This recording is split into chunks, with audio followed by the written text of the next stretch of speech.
Fidel Dio has been trying to buy a house in Abuja for more than 2 years. When he found a place he liked, he discovered that getting a mortgage was going to be difficult. When it got to time to negotiate the whole payment process or the mortgage process, I discovered to my shock I couldn't afford it. And the reason is very simple, because I'm expected to bring 30% of and pay 30% equity of the value of the house. This housing conference in Abuja is trying to address the problems Fidel is facing.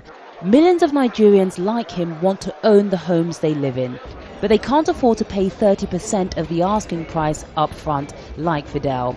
They also have to pay as much as 25% interest on the loan they take, and in many cases the money has to be paid back as soon as 5 to 10 years.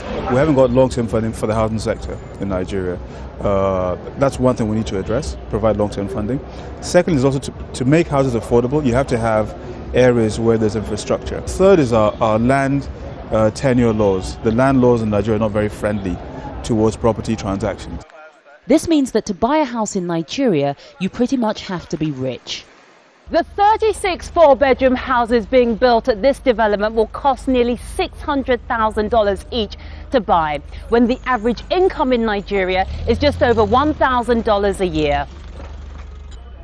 Cheaper houses are not being built because banks won't finance them. That means 16 million homes need to be built in Nigeria just to meet demand, but only 50,000 are being constructed each year. The government says it's trying to deal with the problem, but insists it's not its responsibility to build houses.